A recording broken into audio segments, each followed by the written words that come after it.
let me tell you something. Let me tell you something. There's the whole sassy man epidemic that came out that was super trendy, which was so weird, so strange. My boy, Steven, bro, no. But I'm here to defend your name in your honor, and I hope, I pray, I get an interview out of it. Because, oh my goodness. Hey, y'all, how are we doing today? Okay, sounds good. Sounds good. I'm also doing pretty good myself, if I'm being honest. So, today, actually, let me introduce myself. Hi, my name is Skylo. I'm a veteran entrepreneur, writer, many other things, engineer. I really love coding and games. Also, if you haven't noticed, super nerd, Dungeons and Dragons, master, and obsessive player. Anyways, okay. Today, I'm going to be doing my very first podcast episode, and I wanted you guys to join me in this venture. I just watched the most craziest video. A woman had the audacity to call my bro, what's his name? Okay. I'm gonna get back to you in a second. Hold on, I gotta do more research for the podcast. My boy Steven, bro. No, so like there was this lady who literally was going ham on my boy Steven Bartley. He's the founder of the Diary of a CEO. An amazing podcast, honestly. I do suggest you check it out. We are going to be going over today how some people apparently think that my boy is out here trying to pipeline people to the red pill community. Steven, I don't think that this was ever your intention. I don't think you were ever on this side, but I'm here to defend your name in your honor, and I pray I get an interview out of it. Because oh my goodness, it would be an honor. You know what? Hold on. Maybe I should go. Hold on. I can't. Hold on. Let me tell you something. Did someone say interview? Okay. Don't look at the hair, but like. Anyways, I am prepared for my interview. So, I really hope this goes viral, honestly. Like, I'm so at the end of my rope. You know, the hey, keep going and the you got this and the pat on the backs, they can only take you so far. I am Wait, hold on, sorry, I gotta come back. Where you are like the only one I have left. I am this close to falling off the deep end. I know I'm smiling right now, but the light inside me is dying. What? But here I am, blah, blah, blah, blah, blabbing about my own boring, sexy, thrilling life. What is going on with you? Okay, so let's get into the meat and gravy of this podcast, guys. Are you ready? If you're ready, clap along.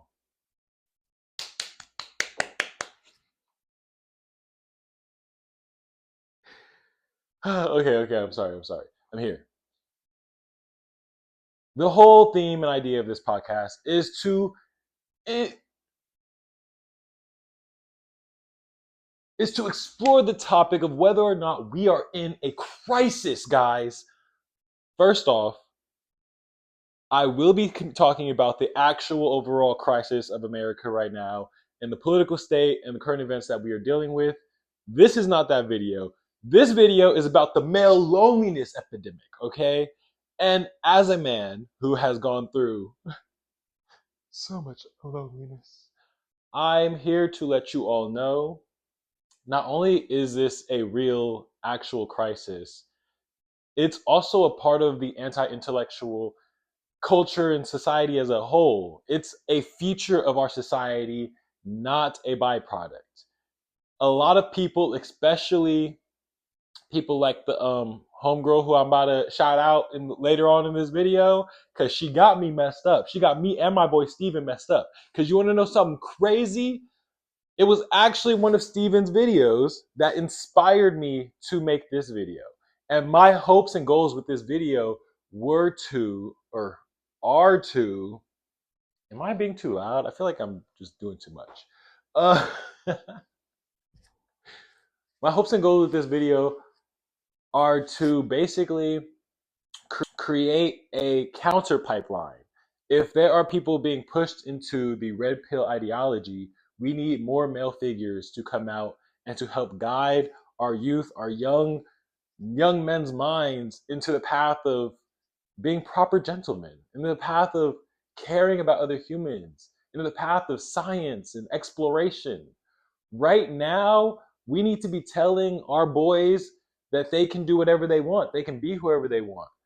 This whole idea that men only you gotta play with the boy stuff, you gotta do this, and you can't let your boy cook, bro. Like for real, let your son make. Because if I didn't know how to cook, who eating? I don't got. We ain't got no partners no more. We ain't dating no more. This is the 21st century.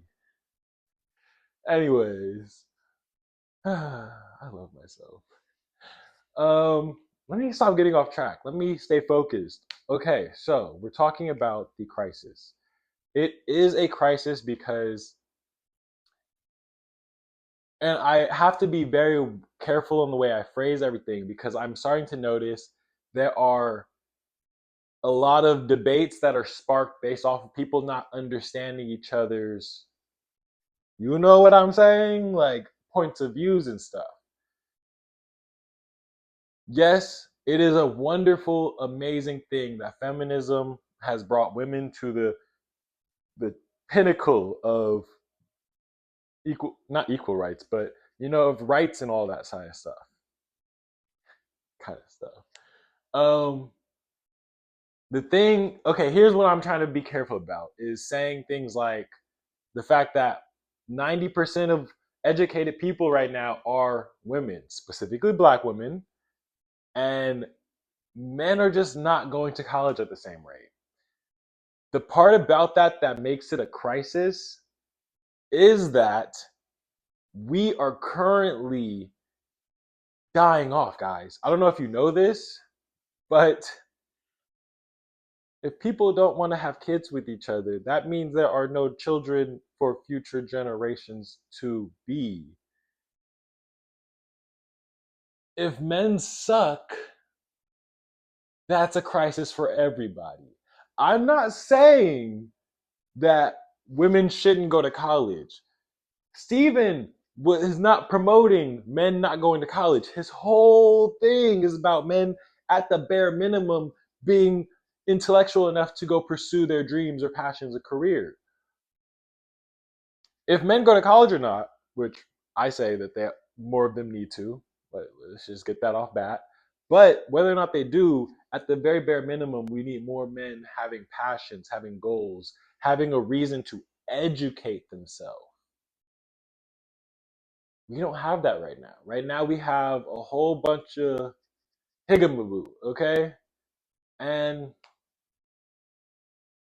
I'm not saying, I'm not saying that you got to. I'm not saying it's on you. But I have seen and I have heard of the data, and it does seem like this dating crisis might be due to a lot of women who are high standard. I know, I know. Don't beat me up yet. Don't put me on the pitchforks yet, okay? What I'm saying is men need to raise and bring up our standards for ourselves. That way we can start meeting these higher standards. See. Now we're back on track, right? Now you're back with me. You're like, okay. He's not crazy. No, but seriously, we need to have the highest expectations of men because as a man myself, and I just want this to be known as someone inspired by Stephen, as someone inspired by the CEO, I think not all of his guests, I'm not going to say every single one of them was A1 tippity top. But I do believe there is a reason, and a lot of his content is scientific. He goes for experts and stuff like that. Now, will I say, my boy, you are lacking in a certain representation in your interviews. Anyways, that was my intro, I think. So now I need to figure out how to do a body. The body of. Anyways, where do I think this crisis stems from? I believe it stems from the whole idea of homophobia being so embedded in our culture, especially in the black culture. I just realized this feels like an interrogation room. Like, I don't know, the way the lights super. Okay. Um, okay. Get your stuff together, Sky. You're on camera. People are watching. Um, Men are struggling in education. Everybody in this generation right now is struggling in education. We have some of the lowest reading rates ever. That's not a fact, but that is an opinion. I think that we need to fix that ASAP, immediately. Um,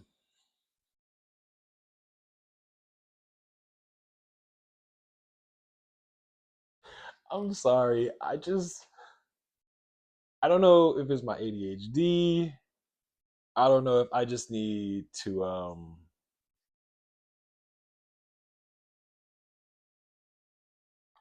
okay, I'm gonna stop. Yes, we are in a crisis. Suicide rates are 4 times higher for men.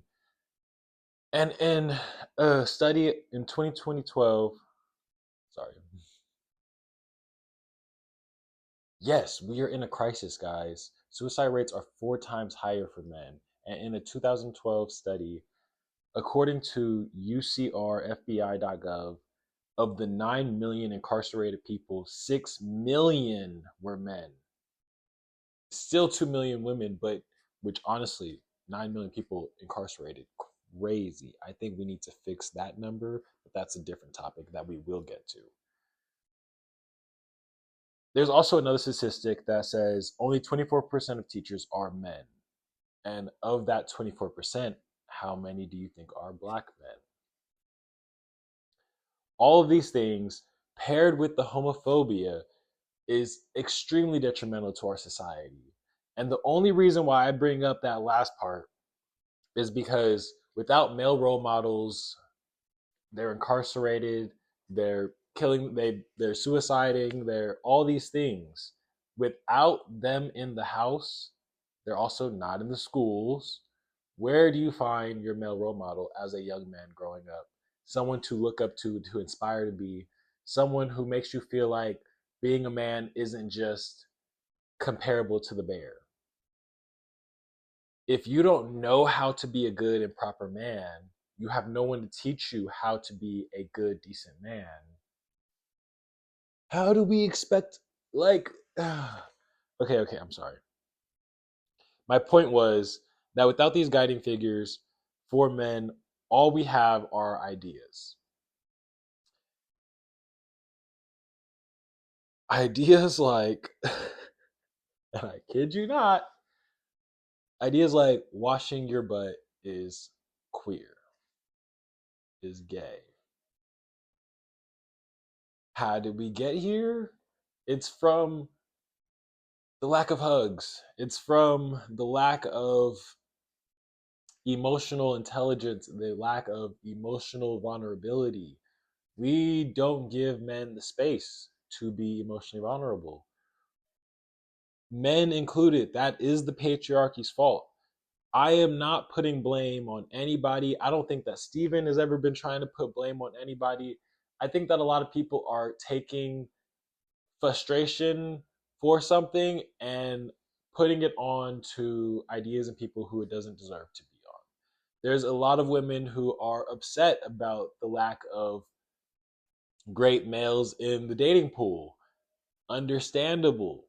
But we also have to recognize for a long time, men didn't have to have any standards. They didn't have to They didn't have to be emotionally intelligent. They didn't have to do anything. Marriage was forced for most of our, like, at least American history, and a lot of European history too.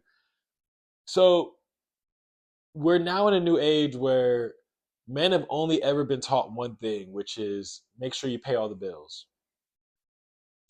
No matter how you do it, get it done.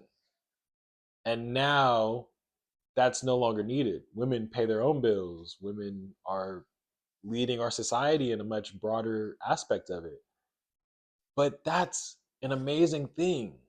That is so amazing. Like, I don't think you guys understand how amazing it is that we have a society that's so free that anybody can just go out and fix their issues. Now, men, let's get together and let's fix these issues for us. That's my main goal with this whole series, with this whole idea, with this project. And wish me luck. I hope I can achieve it. Still working on that script.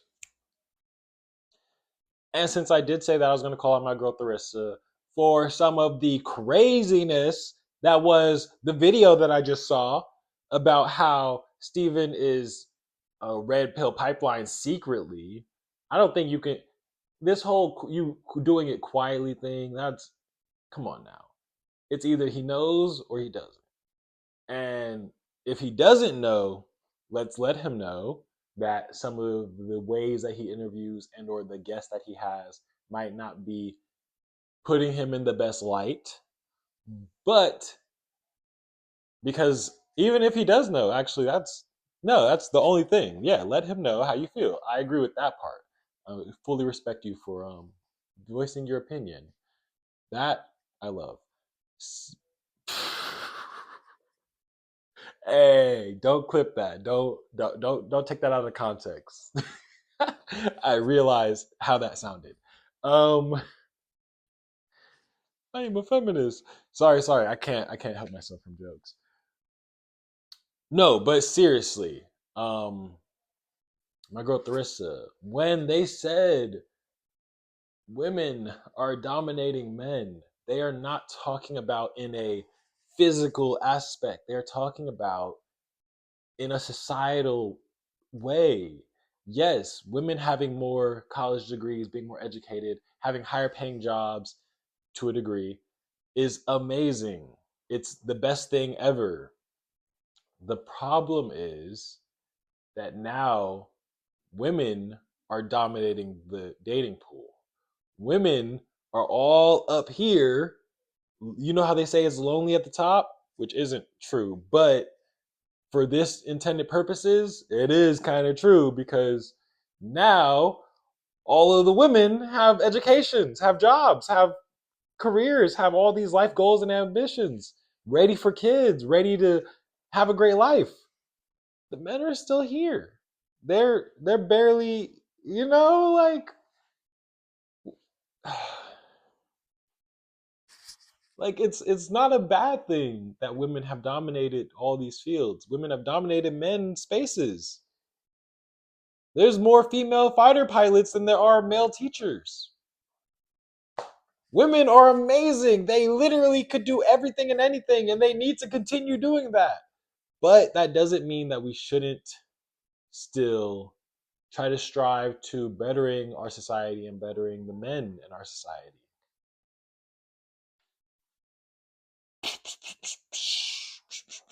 How do people do this? Like, low key. Okay, first I need to do my hair. Second, I need to work on having a full 30-minute script because I think I've gotten too used to social media and like the timer cutting off. I keep looking up like it's supposed to just. Anyways, okay. As you will learn, I love statistics, and as of right now, I probably didn't add in or edit any of the cool pop ups or my sources. So it will be up to you, and please go do your own research. I don't know why I even have to say that right now. Is that not just common knowledge? If you hear something on the internet, goes. Anyways, a statistic that I really find super interesting is that by it's projected by 2050 that 40% of the population will be senior citizens, at least in America. There are other nations and other places where it's already that bad or worse.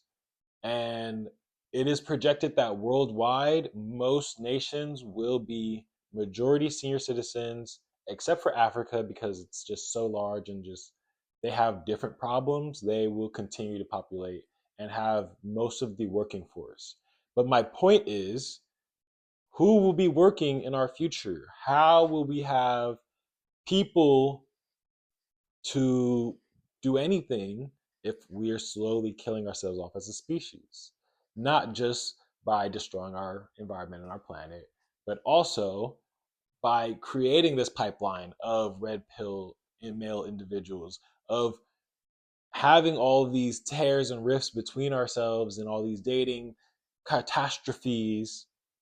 The fact that the marriage quality and quantity is at such a diminished aspect right now. I mean, getting married was never all that. We need to go back to spiritual marriages and cut out all this paperwork, because why is getting divorced so expensive?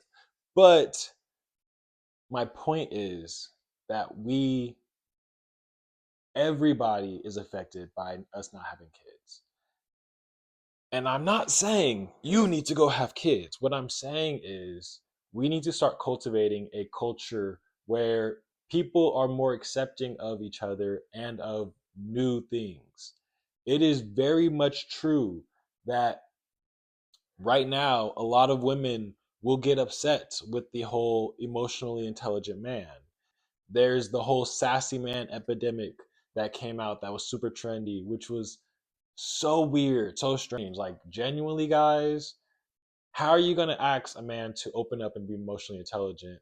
And then when he vents and expresses to you all of the traumas and concerns that he has never been able to express before, you're like, never mind, this is too much.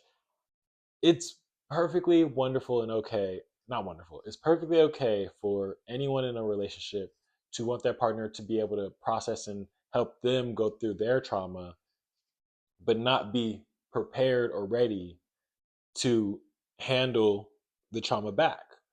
Not everybody is equipped to be a therapist. Women, you guys have been venting to your friends for eons, gossiping, all these things. Men don't do that. I mean, I kind of do. But most men, we don't talk. We don't have conversations. We knuckle and buck each other up. You know what I mean? Like, we're wrestling, we're tasseling, like we're playing video games, like I don't know how I got on this far from the topic, because I was supposed to be talking. See, even having a script. Hold on, hold on, hold on. What was I supposed to be saying?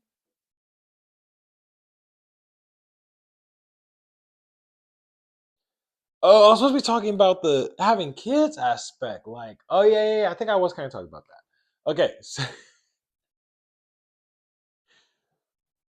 so is this? I feel like other people who make podcasts, y'all got to be lying. How many takes did it take for y'all to get the podcast that we're seeing? Someone get me in a podcast studio and show me how this is done, because I'm about to stop right now. I can't. This is wild.